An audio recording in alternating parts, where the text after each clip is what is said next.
So good afternoon everyone. So let us continue our discussion in the topic religion.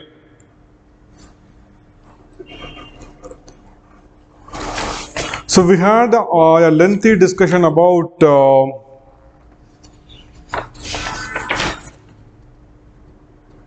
myths and rituals.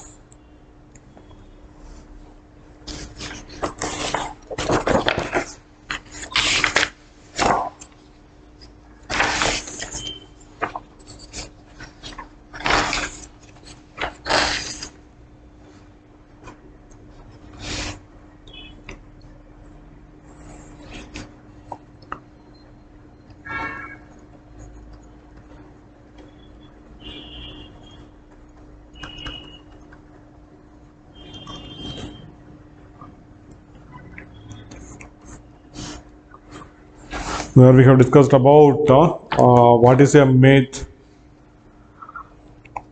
and what is a ritual and the difference between a ritual and a rite. So rite means this will be performed only once on an individual, and generally a rite marks the transition of an individual's life from one stage to other.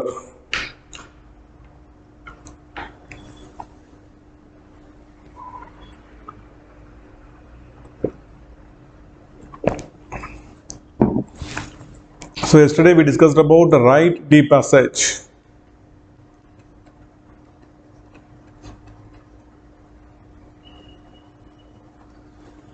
And also about the inversion of rituals.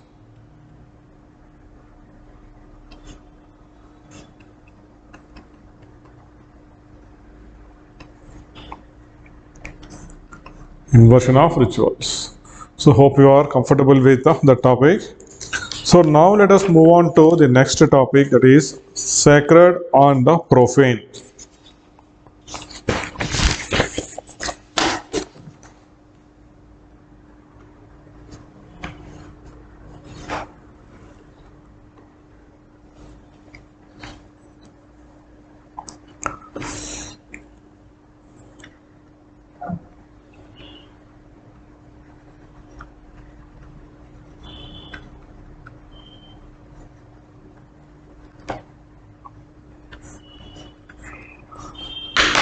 Sacred and profane. See guys, this is a bottle of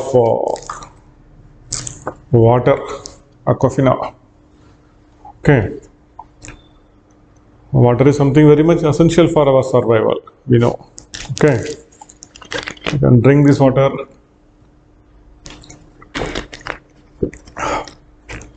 Once when this water get consumed, what I will do to this water bottle?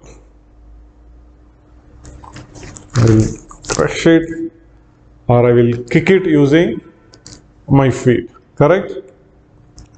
Or I can crush it using my feet. On the other hand, this is a piece of paper. This is our anthropology notes. Can you expect me to do this to this paper of notes? Will I throw it like this? Will I use my feet to touch this? No, right? I'll treat this with no. This is like God. So this enjoys some special privilege. On the other hand, a piece of tissue paper, you can just wipe our face and you can throw that on the other side. That is also a paper. This is also a paper. This, we consider this as sacred. But what actually makes this sacred? What is inherent in this which makes this sacred? Religion and religious life, right? It divides all our material world into sacred and profane. sacred and profane. So there are some objects which are inherently sacred.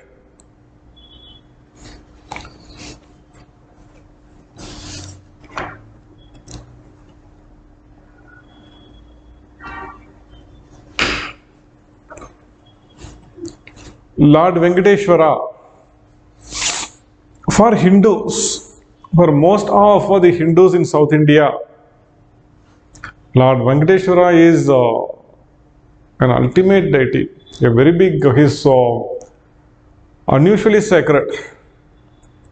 Guys, all who are watching, just do one time like this. Okay, Lord Venkateshwara. What makes Lord Venkateshwara sacred? What makes a church sacred? There are few things which makes an object sacred. These are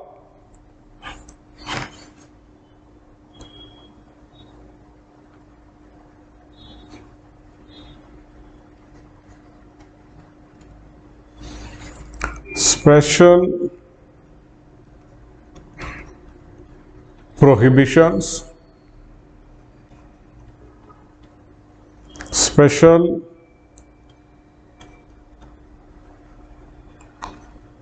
dispensations, and special prescriptions. It is these three which makes an object sacred. Which makes an object sacred. So Lord Venkateshwara, there are a number of special prohibitions here. Everyone will not be allowed to touch Lord Venkateshwara. Where is Lord Venkateshwara? He is in, for people from northeast. You might not have heard about Tirupati Tirumala.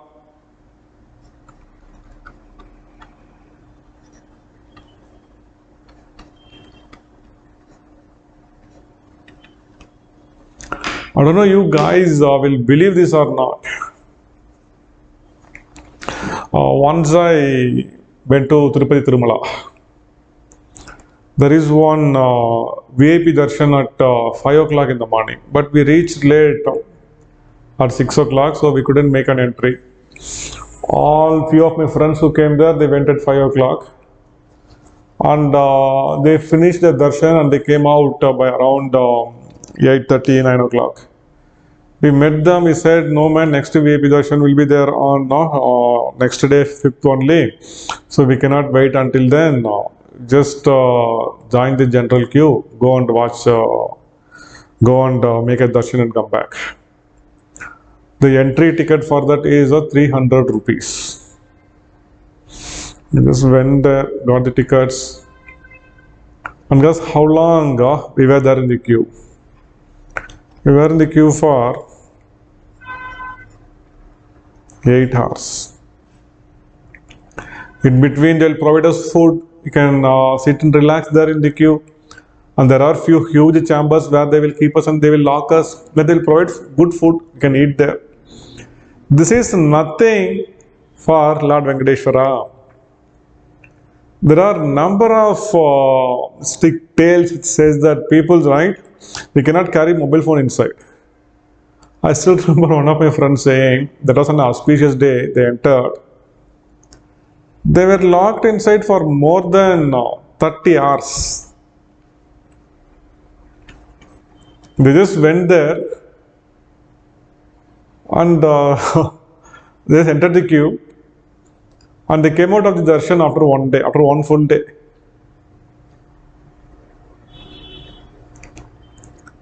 Tirupati Tirumala. So what makes Lord Venkateshwara sacred?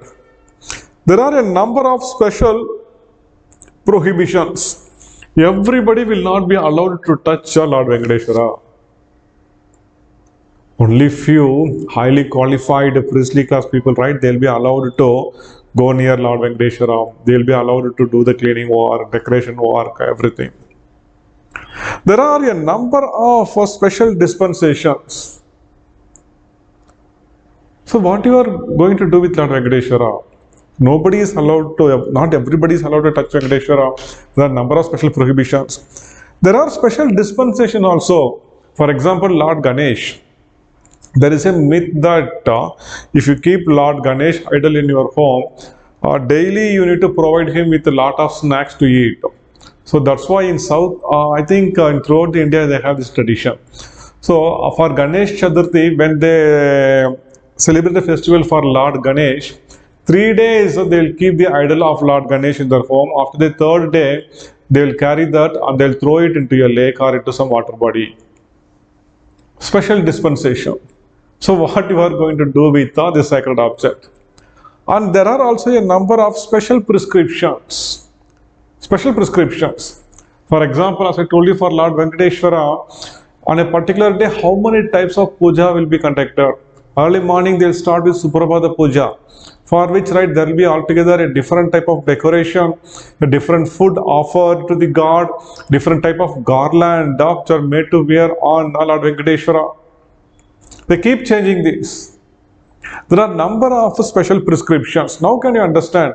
It is these three things which makes an object sacred. That is the special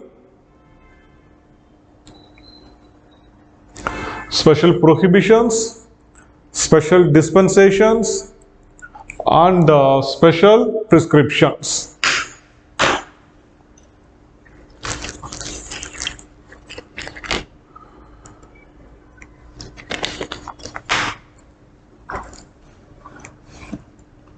Anthropologists dealt in length about the issue of sacred and profane straight from the beginning of the 18th century, straight from the beginning of the subject.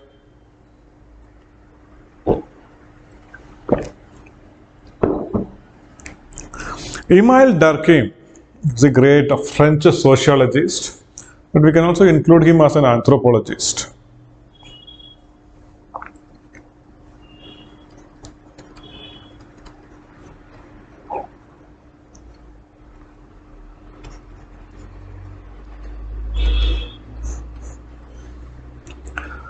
He spent a considerable time studying the Australian Aborigines.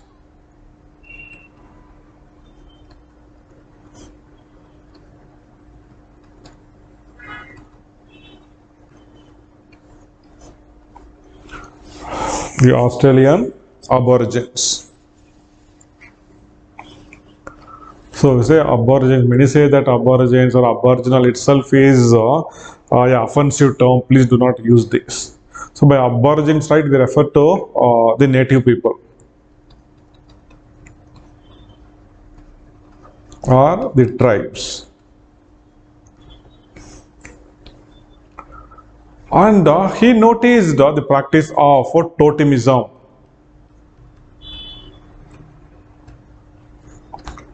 Totemism among them.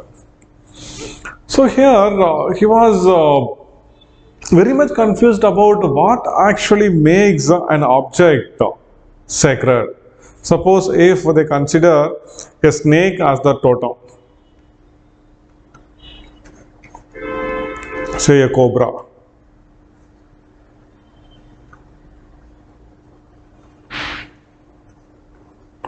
Cobra will have that special marking, right? Cobra as a totem. Emile Durkheim, right, he was confused what actually makes this object sacred. It is just a reptile and it is a bit venomous, and if it bites a person, right, that person will die. But still, what makes this totem, what makes this object a totem, and what makes it so sacred? So here, Emile Durkheim, he speaks that we should not search what exactly is the reason for the sacredness here, but what is being symbolized. What is being symbolized? Here, this is a collective totem for one full clan.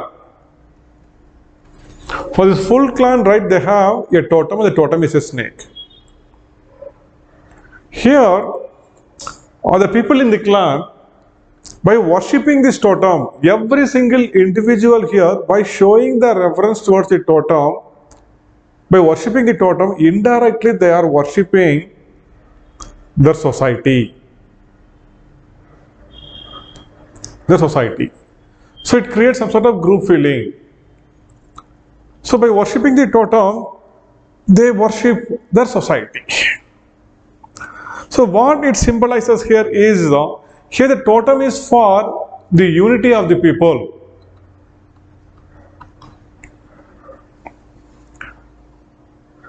So here the sacredness, it is a symbol.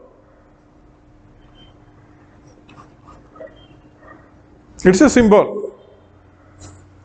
And he found that the sacred objects, right, these are considered to be high in dignity.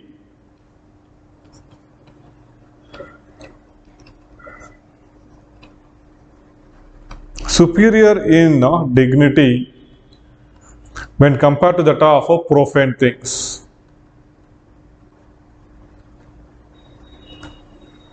So Emil Durkheim, he argues that one need not study what actually makes an object sacred. Rather, we need to focus on what it symbolizes. Here that sacredness, that it symbolizes that the people, by worshipping the sacred object, they are worshipping their society. For every society, survival is something very important. Further, people need to be unified. And here the totem plays a major role in doing that. People indirectly, by worshipping the totem, they worship the society. They worship their society. So, a primitive man, right, he had a very poor knowledge about science and he is totally dependent on the nature for his survival. So, it's not always possible for an individual to survive. It's something very important. Suppose if he is a hunter and gatherer.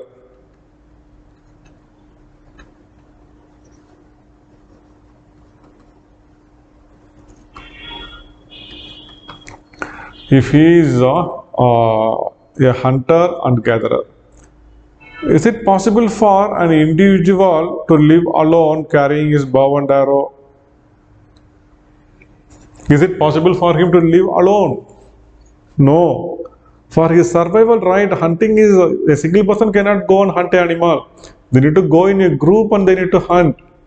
Because the animals, right, just by, see, generally in the forest area when we move, if you want to spot any animals, right, I told you that I also participated 2 times in tiger census. Tiger census.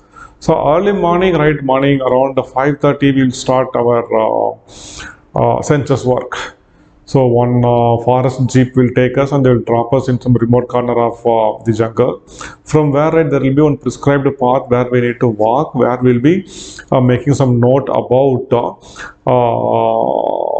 the evidence for the tiger presence, like this scrap marks, pug marks, tiger's cat, etc. Only 1 in a 10, right, may have a chance to spot a tiger. So here, early morning they will tell, see, even if the minutest of minute whisper you make, right, these wild animals can hear it up to 3-4 kilometers. So make it sure that you keep calm. And even when you walk here, even your marching sound, right, that will be heard some 4 kilometers away. Animals will get alerted and they will move away. So how tough the act of hunting will be. So people need to be in group. They use fire drives for hunting. So how they will do, suppose if they spot some animals here, what they will do, some 4 or 5 will go and stand here. 1, 2, 3, 4, 5. These people will stand here with their bow and arrow. Some 4 or 5 people will go here and they'll create some fire. So seeing the fire, these animals will start moving in this direction. So these people will hide themselves there, they will wait and they will hunt the animal. This is one type of hunting. So for hunting, right, we need a collective action of a group of people. So here these people, right, they live in a group, they live in a society. And if there is a disharmony among them, then automatically, right, they cannot survive. So here totem plays a major role in unifying the society. They all worship the same totem that unifies them. And these people, by worshipping the totem, once again, they worship the society.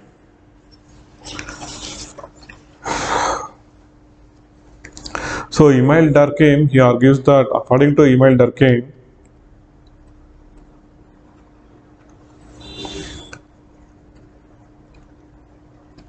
religion, magic, and science, all these three are sacred. Religion, magic, and science, all the three are sacred. But for Malinowski,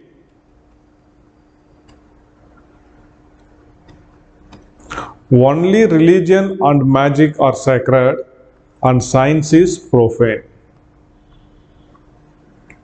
Science is profane. What he says is correct, right?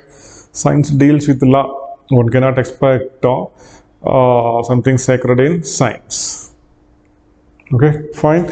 So if they ask you to write about sacred and profane, will it be possible for you to write some 200 words about this now? You can write about Emile Durkheim, Malinowski, then what makes an object sacred? Special prohibitions, special dispensations, and special prescriptions. Alright? Fine then. So the next one is magico-religious functionaries.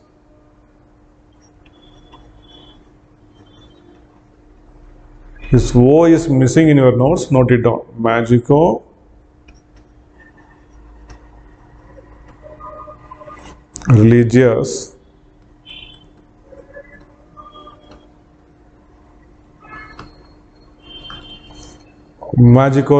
functionaries.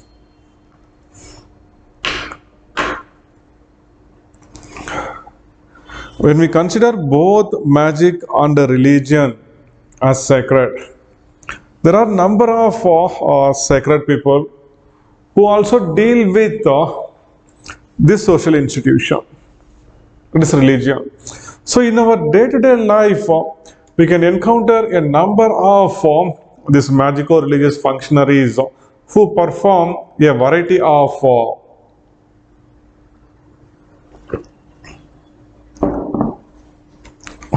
rituals, rites, etc. Okay, so let us discuss them one after other. The first one is a shaman.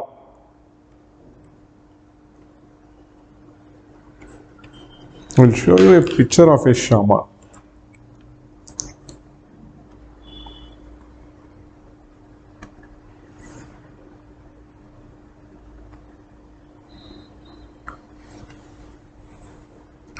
He is a Siberian shaman.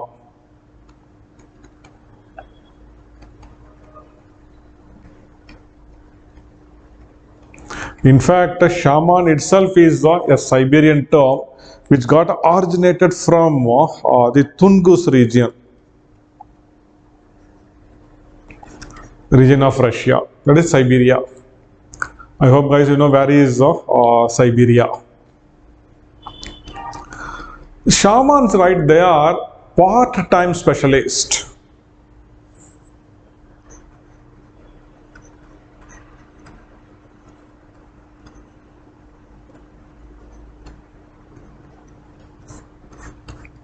So they are not full-time specialists because people here, they do not have a lot of money or wealth to maintain a full-fledged priest in the temple. Because these people, they do not have economic surplus. Every time, right, they will not be having a lot of money to go and give to the priest in the temple. So they maintain shaman. The shamans are part-time specialists. So they'll be either doing agriculture, or they'll be hunters, or they'll be doing fishing or horticulture, whatever may be the work. They'll be having their own economic activities. But sometimes, right, when there is a religious occasion, when there is a religious occasion, they will call this guy, say, you know all the religious dogmas. You please come here and just officiate the function. Suppose if suppose if a girl attains puberty, and if they need to do post-pubertal rites, they will call the shaman. The shaman, right, he'll be doing agriculture. He'll just keep all the implements in his home. He'll go there. He will transform himself into a priest now. He will do professionally, he will do all the rituals. After finishing it, right, he will even get the payment done for that. And he will go back and he will continue to do agriculture. He is a shaman. So shaman is not a full-time specialist. He is a part-time specialist, but he is trained and he has adequate knowledge about magic and religion, about all the magical spells, about all the religious spells, etc. He had good idea about all these things. So what is the need for a society to have a shaman? The most important thing is why do a society have a shaman? The first important reason is they do not have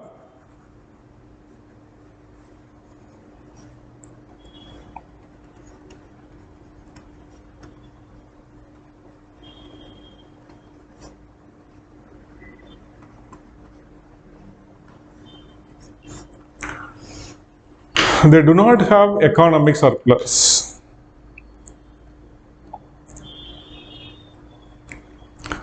Say for example, hunters and gatherers or foragers, people who live by foraging. Foraging means just moving here and there and collecting whatever is available and eating that. This nomadic pastoralists, even at least they'll have some economic surplus. People who are marginal cultivators, who just want just 1/4 of an acre, with which right they can just survive. They cannot indulge in any commercial trading. These people, whatever they produce, they will eat that and they will not be in a position to store anything.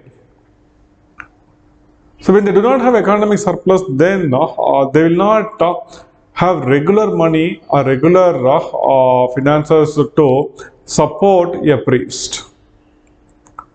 So it is the non-availability of economic surplus which makes the people to go for shaman. Instead, only when you need, you just call them, take his service, and then send him back. The shamans, right, they have a number of important function in the society. Sometimes, right, these people, they indulge in a number of cathartic activity. I'm showing here, right, what this guy is doing. See, there is some fire and he is keeping something in his hand, some drum, and he is blowing. Sometimes right, that the entire village may be in stress. The entire society may be in stress because of some crop failure, or sometime the diseases, right, may affect a plant in such a way that there will be continuous crop failure. It happened in Bengal, right, during the Bengal famine. One small disease, Helminthosporium brown spot. So here, what happens in the paddy leaf, this blade, right?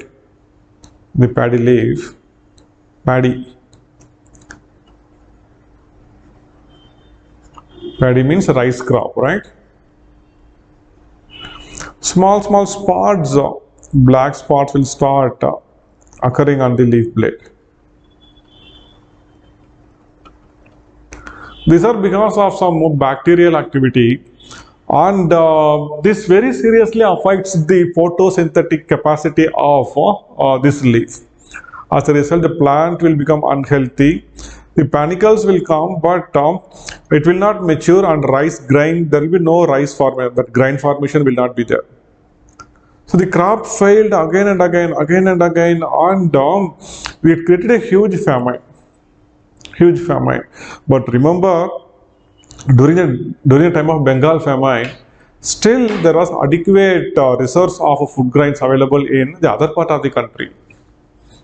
But that time, the Indian government, British Indian government, had no adequate mechanism to distribute food grains. Now we have the PDS system. What a fantastic system to distribute the food grains.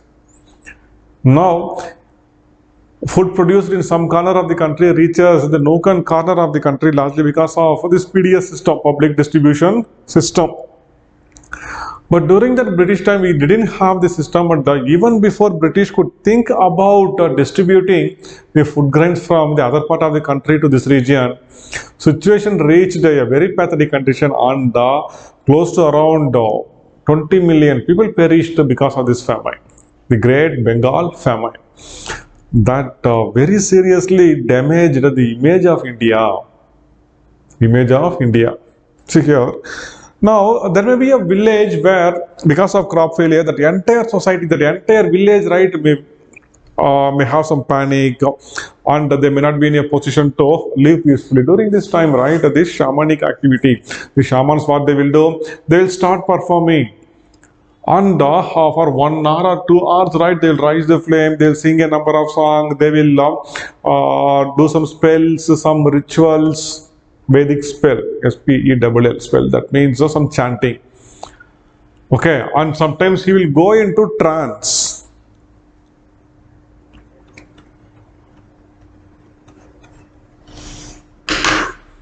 Go into trance. I think you might have heard about people going into trance. Generally, female go into trance. Once I still remember there was one small temple festival in a river banks in one village. As a schoolboy, right, I was standing there and I was watching the ritual. And people from all over, from many different places came there for that function. One lady, she even came in a car along with their family members. Okay, she was wearing one silk saree and she was standing and watching all those rituals. Suddenly, we don't know what happened. She started shouting, "Hey, I am Ata, I am the mother goddess," and she started dancing. Oh my God, it became a big embarrassment for their family members. They said, please wait, let her finish. And she started shouting, doing her head like this, her hairs were going, spinning like this in the air. And after some 15 minutes, right, she cooled down and she got fainted. And then they woke her up. Good, those times we didn't have mobile phone. Had somebody recorded her that video and they have showed her, see ma'am, how you dance, she won't believe. A very fantastic family lady she has. But what happens? Generally, right, during these religious performances, people go into trance. That is largely neuropsychological, that is largely psychological. And 9 out of 10 cases, it is female who go into trance.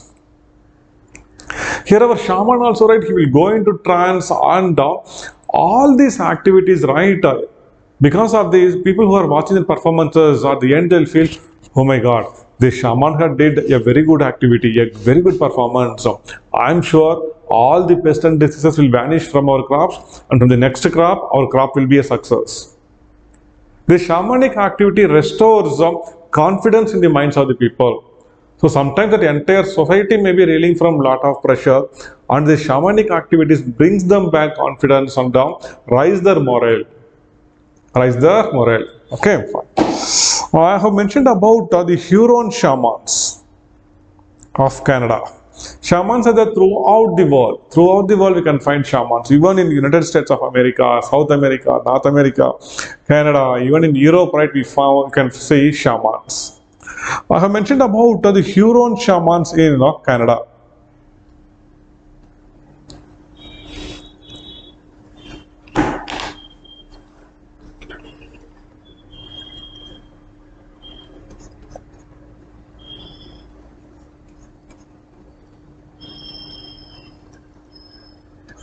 Huron shamans. So these shamans, right, can be classified into 4 different types. One who can make rain and wind. One who can predict nature. predict future, sorry. And one who can locate lost objects.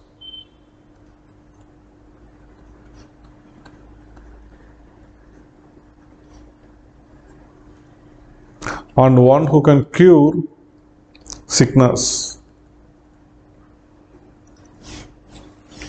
See, the locating lost objects, see, are not there even in remote places. I had one friend, that guy, he was there in Nagpur. Once night, he told me that a few of the very important documents which he had kept in his home went missing, along with a few gold ornaments. And he went and approached one a special shaman or some religious person, and what he did, they'll be using one betel nut leaf. In that, they will apply some grease and they will locate the lost object. They said to him, it seems, go to your home, just go and try to see in the southwest corner of your home, you can find the lost object.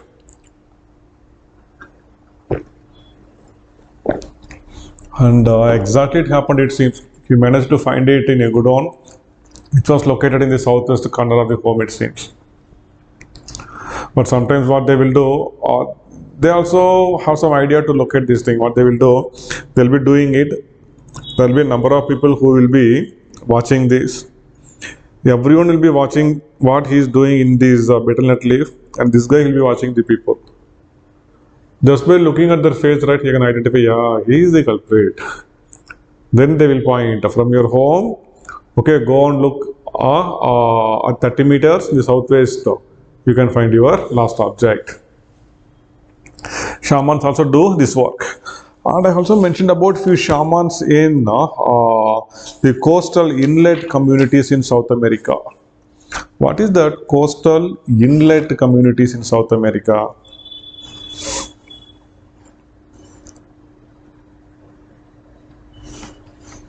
I will show you. This we call it as Fayad.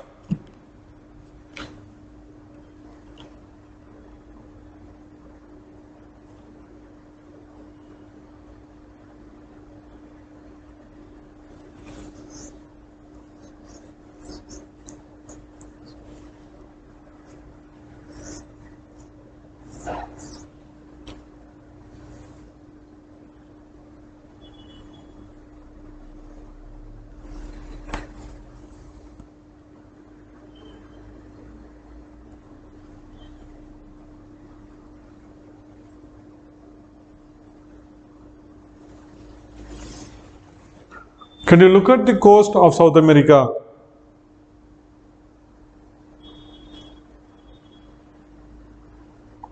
See the continent of South America. I'm just showing you the coast of Chile.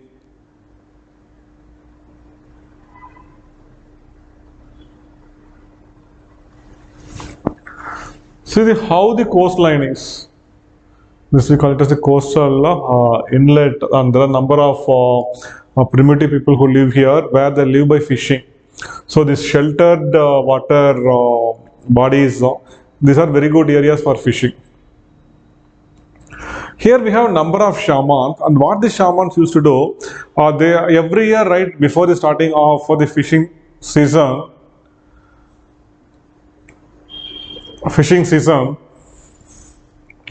they'll jump deep into the water.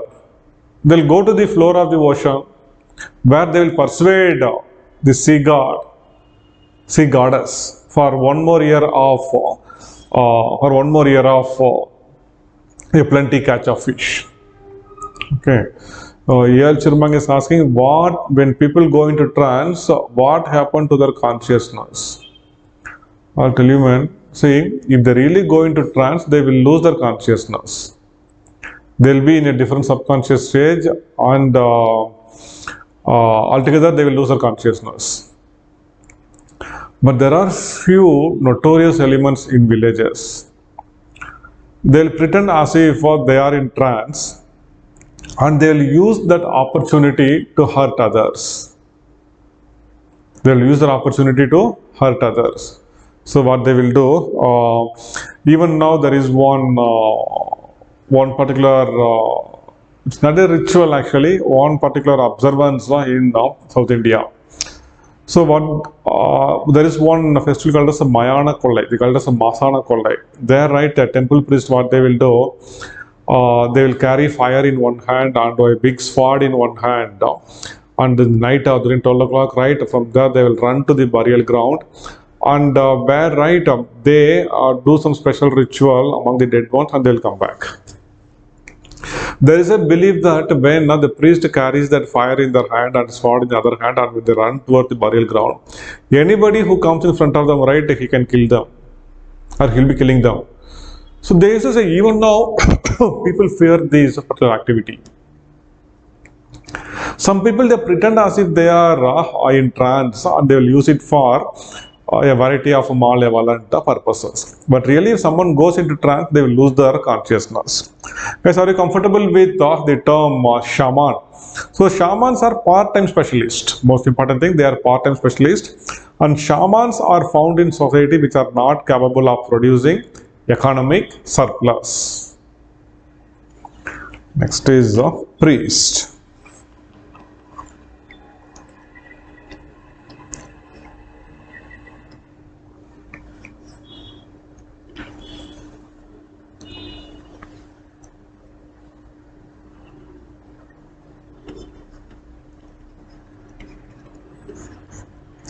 So priest is a full-time specialist.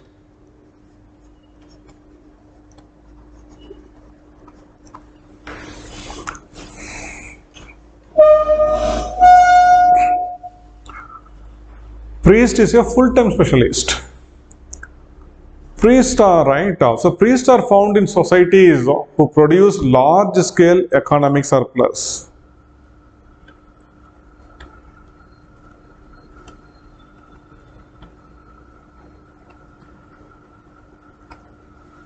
Large-scale economic surplus. So that what they can do, they can make one temple. They can appoint one priest here. They will ask them, dear priest, whenever we have fear, right, we cannot go and search for a priest to do a prayer. You always be there in temple. We will provide you money for your survival. Okay, so that's why one thing, if you notice, right, these large temples. For example, the very famous Brigadishwara temple.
This Brigadishwara temple in Tanjore, this marks the climax of the Nagara style of temple architecture of the Cholas. So this is an UNESCO World Heritage Site. This temple is 1000 years old. The great Chola ruler Rajaraja Chola, he constructed this temple. And one important thing is that there is no basement for this temple. And he didn't use any mortar to construct this. And this was made by interlocking technology. Interlocking. One stone will lock into another stone and will hold that. And you can see this one, right, the topmost portion, Vimana. It weighs more than 80 tons. I'll just tell you exactly what is the weight of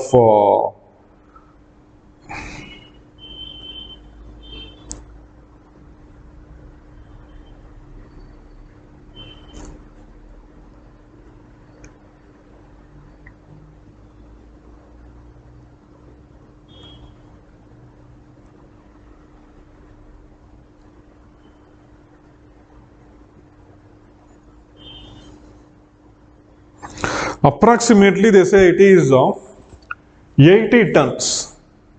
Weight of that is 80 tons. And it is a monolith. Monolith means it's a single piece of rock.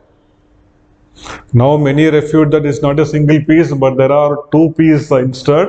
But no, this is a single piece, single monolith which weighs 80 tons. And 1,000 years back, what technology they had to take this 80-ton weight and keep it on the top of this temple? There is one program about this in the Discovery Channel where they have narrated. There is one small village near to this place called as Sarapakam. That is some 14 to 17 kilometers away from this temple. To pull this to the top, what they did, Rajaraja Chola, he made one inclination. And that inclination ran for 14 to 17 kilometers, it seems. And he used elephants to pull this to the top of it, to keep it in the top of the temple. What an architectural marvel it is. But this is an unfinished temple, this is. And whoever tries to conduct something here, to finish something right, it always ends up in some catastrophe. Some catastrophe. No, what is so peculiar about this Bragadishwara temple? Jayalalitha, she tried to conduct one Kumbhabhisheka here, but what happened actually, there was a fire accident and close to around 50 people died there. And one of my old students, when I was speaking about this, right, he said, "Sir, I was there in the temple when that fire accident happened." So myself, me and my father, we were there. And somehow we ran out of shelter and we got our life saved. See, these type of temples, right, we can find only in the fertile river valleys, if you notice. You can see it along the Kaveri river valley. Okay, along the Krishna Godavari river. There are, say, we have the many important temples along the Godavari river. Bhadrachalam, many fantastic temples. Similarly, right, in Karnataka, this Belur, Halebeedu. See, once when people started doing agriculture, see here in Kaveri Basin, there is one dam called as, now it is called as Great Anaikut. Traditionally they call it as Kallanai.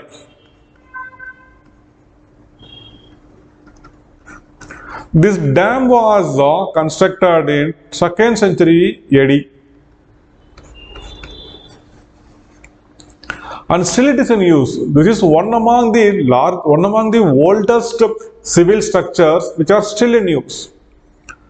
And the science with which they have designed, how they have made the foundation, it seems that a few experts, a few construction, what they did, they have placed some huge stone, a huge boulder in the middle of the flowing water.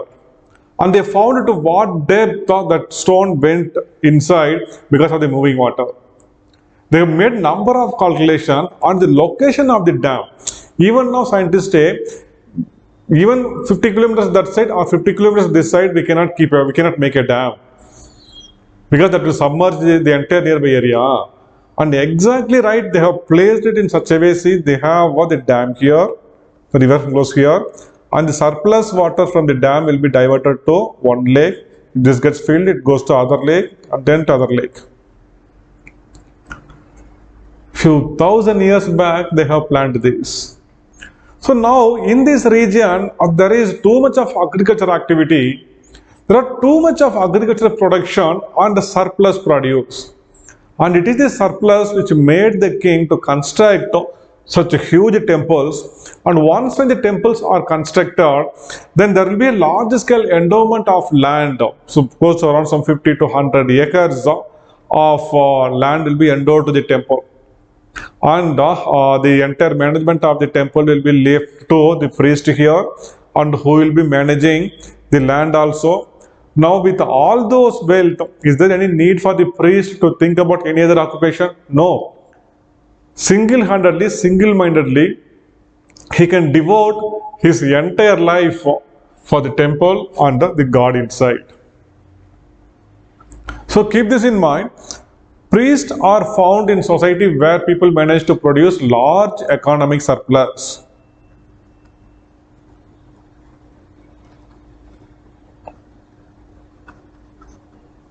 Large economic surplus.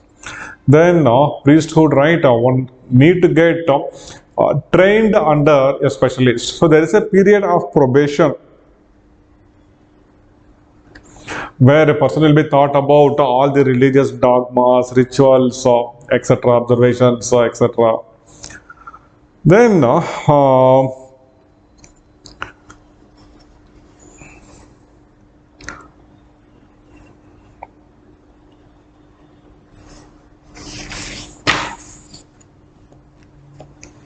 so the office of a priesthood, if there is a temple, so who is going to become the priest of a temple?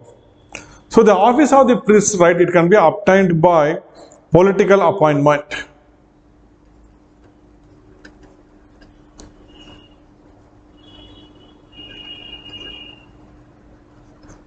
or through inheritance.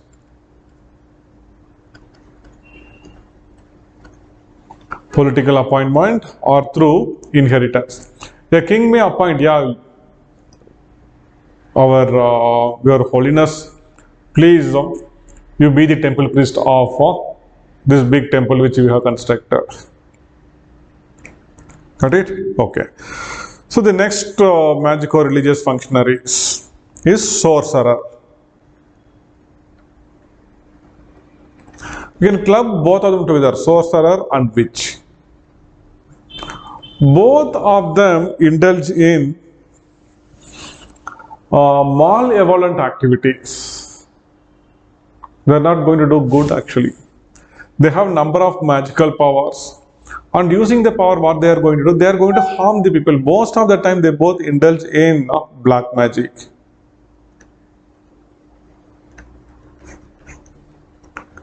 But there are a huge difference between a sorcerer and a witch. Witch, they are generally females. A sorcerer, right, may be of any sex. He may be a male or he may be a female.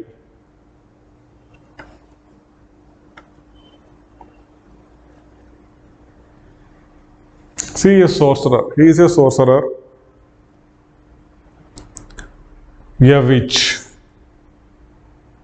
The main difference between sorcerer and witch is a sorcerer, right, he uses a number of materials.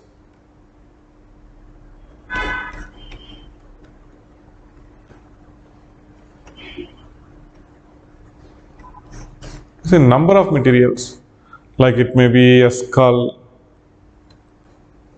bone, or it may be a crystal. Sometimes they even use black rope.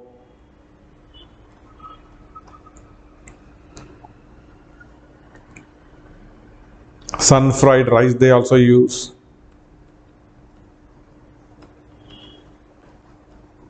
Turmeric and ashes, grease. They use a variety of things.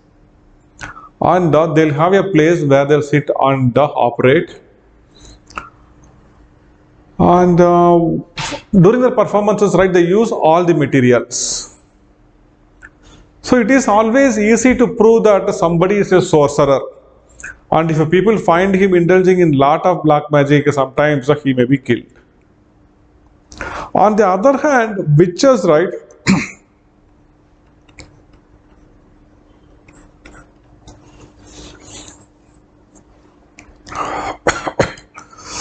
they will not use any materials during the performances.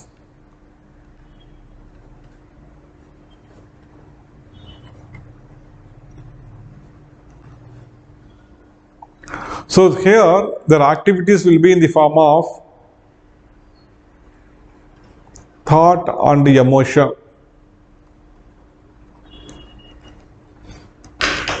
Generally, right, people may know that she is a witch. They will go and ask her, certainly, right, I am not fine because of the activities of my neighbor.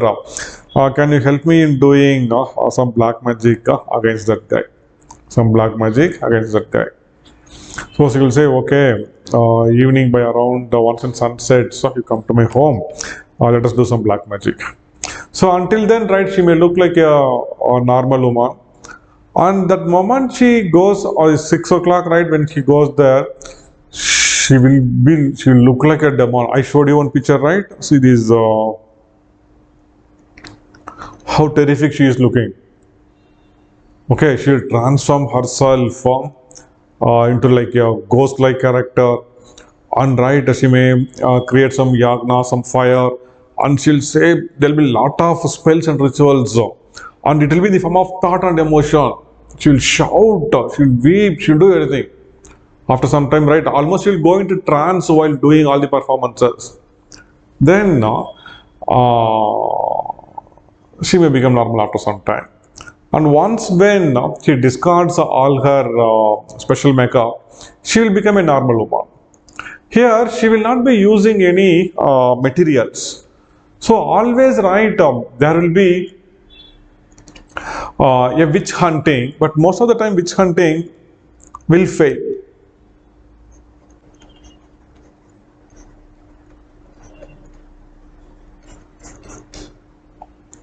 While looking for witch hunting, right, I surfed the internet. There, I found a few very interesting picture, which I felt now I'm thinking, let me show that.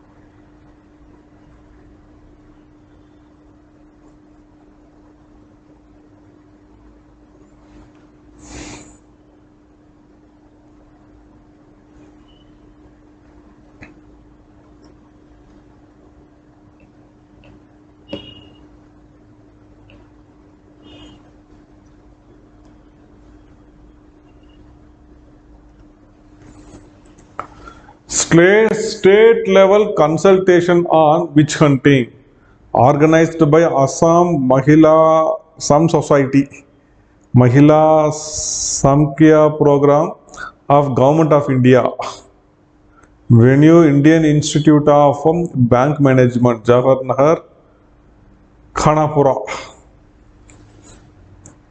See to what extent witch hunting or witchcraft had affected these people. So, in the among the primitive societies, this witchcraft is a very big evil. In Alaskan Eskimos, witch hunting is something a very big act, and people look for witches. People look for witches.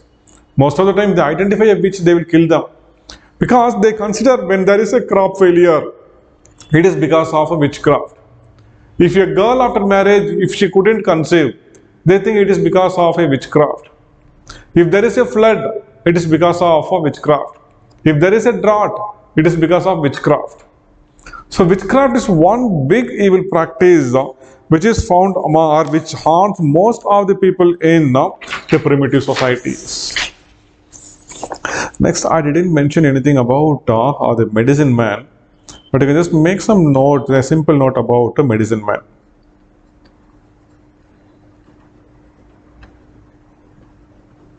Medicine man. So all we have discussed, right? Be it from shaman, priest, sorcerer, witch, they all. So about medicine man. So all be it a shaman, or be it a sorcerer, they all to some extent act as a medicine man. Here they are not professionals in dealing with healthcare.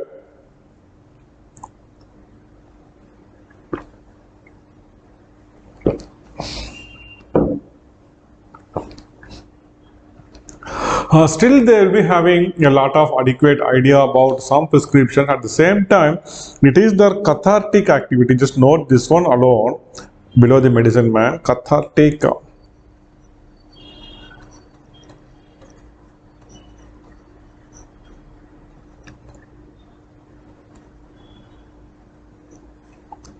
cathartic activity.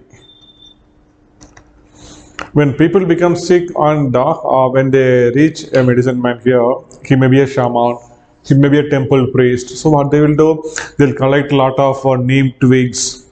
Okay, they'll take these vibhuti, ash, right?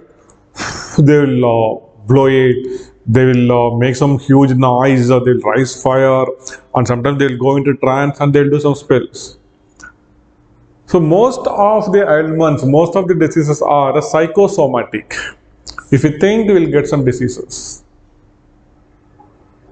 Okay.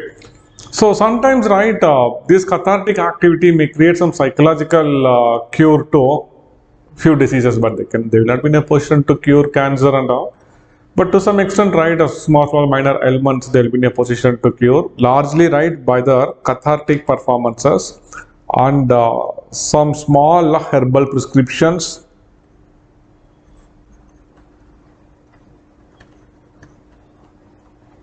Herbal prescriptions, and sometimes during their activities, right, they will also go into trance. And their curing activity, right, it's not individual specific. Sometimes their activity may cure an entire society. Entire society. Okay, so using this, right, I try to make also I'm not giving notes for each and every single thing. See, this is 3 years BA anthropology or BSc anthropology plus 2 years PG. The 5 years of course we cannot make it in 3 months. That is practically impossible. But what, and there is no need also. But what is actually required for this examination, that comfortable, cool and comfortable, we can finish in a matter of 3 months. So, but there are here and there few things, right, which I may ask you to note it down. And now you should have developed the capabilities to make some essay out of the small hints I am providing. This is one important technique which one need to inculcate for this examination. That is something very important. So I have given you some small inputs here, like the cathartic performance, herbal prescriptions, they go into trance, and it is not just any particular person. A shaman may act as a medicine man, a priest may act as a medicine man, a sorcerer and even a witch may sometimes act as a medicine man, but most of the time a shaman and priest, right, they act as a medicine man, and they just do not cure individuals alone.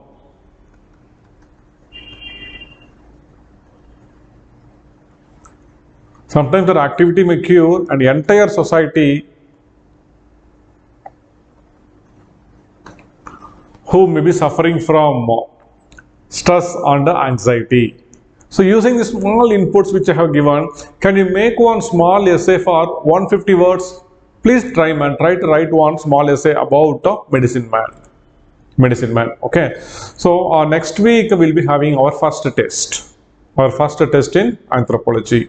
So today evening or tomorrow I will give you the syllabus for the anthropology test. Okay, fine. Next is the comparison between religion, magic and science. Similarities and differences between religion and magic. So Malinowski, right, he also distinguishes magic and religion. So he points out some similarities and also some differences between magic and religion.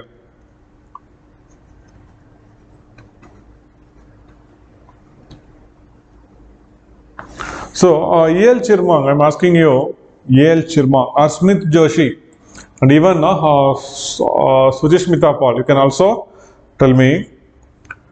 Drishya, I hope you are here listening to me. See, there is one sorcerer. He is indulging in magic. There is one temple priest.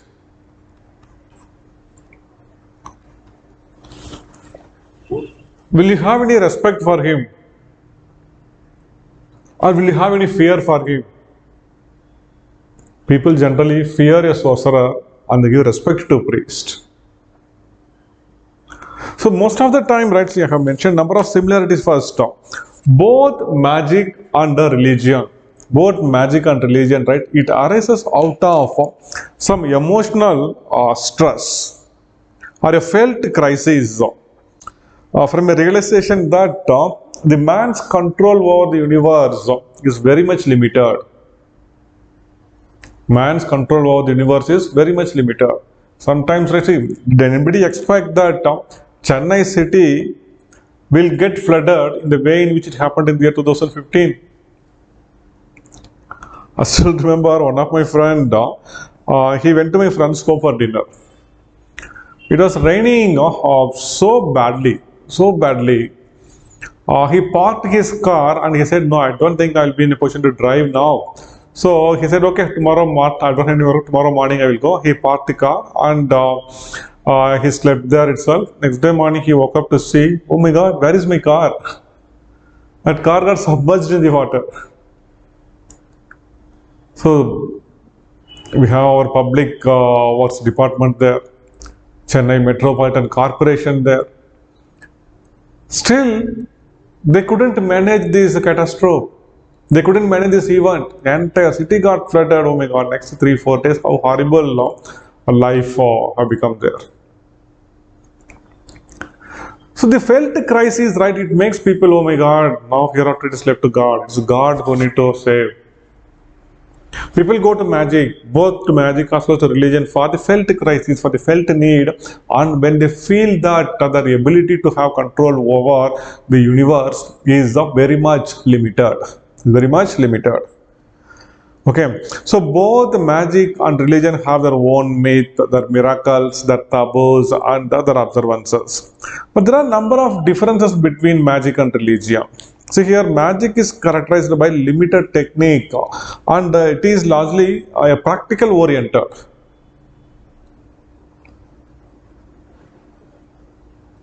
E.L. Chirmang is also saying that he do not have any respect for a sorcerer. He only respect a priest. Okay.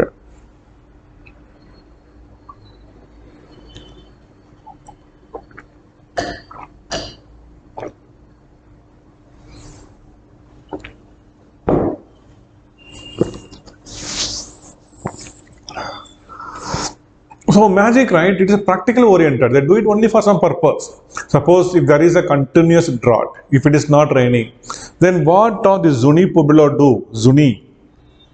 The Zuni tribe in New Mexico in USA. They will climb a hilltop and from the top they will roll down the boulders. Why they do it? They do it for one purpose. This may create a sound and the sound mimics the sound of a thunder. This sound may bring in rain. So it is for practical purpose. But do we go to temple every day for achieving any practical purpose? Never in my life, wow, I have went to a temple asking God, God, please do this for me. God, please do this for me. I don't know why I have this particular habit. I just go to temple, just spend some time there, I worship God. How are you? Yeah.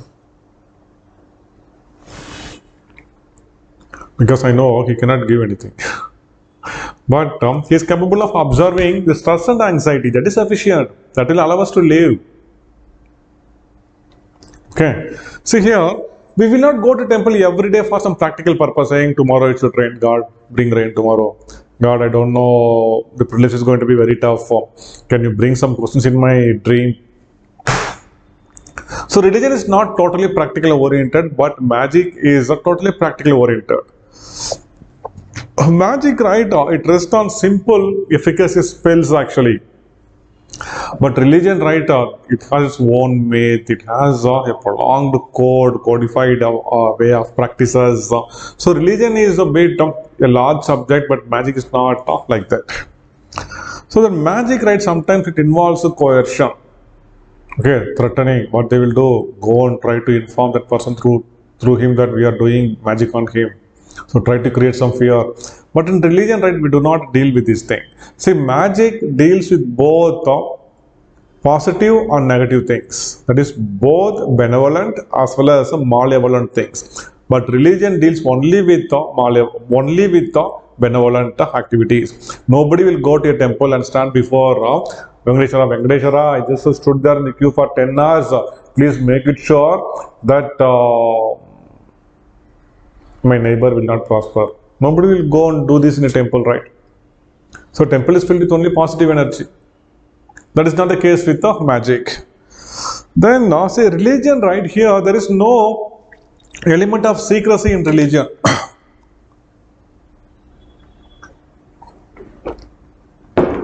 One tries to go and supplicate himself before the god. On the other hand, that is not the case with magic. There is a large scale secrecy, and magic is largely individual centric, but religion is not individual centric. Okay, so these are the number of similarities between magic and religion. I have also compared magic with science.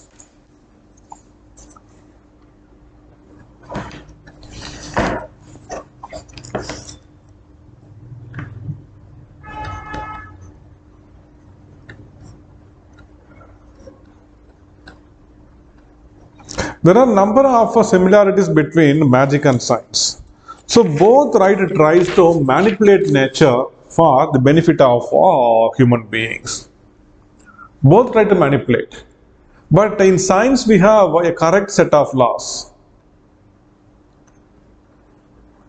But in magic we do not have correct set of laws or to manipulate the nature. I'll tell you one example. I told you about Pueblo Zuni.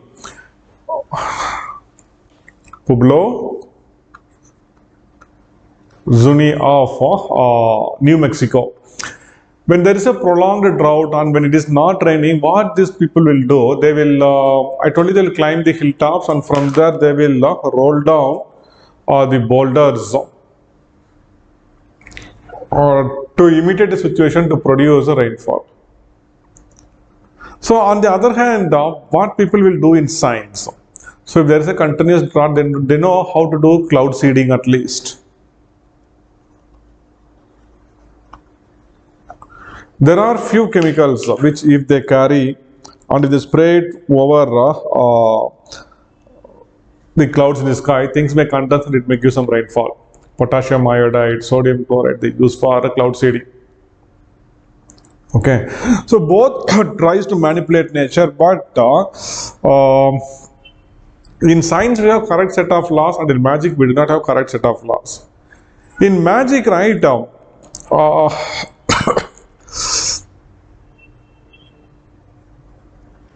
will ask the people to follow a number of taboos.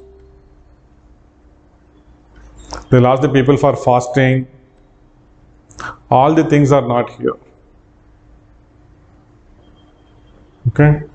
So, but in both the cases, we have a place where they do. In science, they do it in laboratory. In magic also, they have some secret place where they do. So, scientists said they do not follow any taboo, but magicians follow. So, here, failure of science, right, it may be because of natural phenomena. So, they may construct a dam in a scientific basis. But nature may overpower the construction and it may collapse the dam. But failure of magic, right, people feel that it is because of wrong observances, or sometimes people might not have followed the taboo, so it happens like that. Okay, so these are something very, very, very, very silly, and you can just go through it to understand. There is nothing scientific or nothing much to explain in this, first of all. So the similarities and differences between magic and religion, guys, just go through it leisurely, and even if they ask you for 10 marks, I hope you will be in a position to write at least for 150 words. What is the difference between, different similarities between religion and magic? Religion and magic. Okay, so guys, we are done with the topic religion. I don't know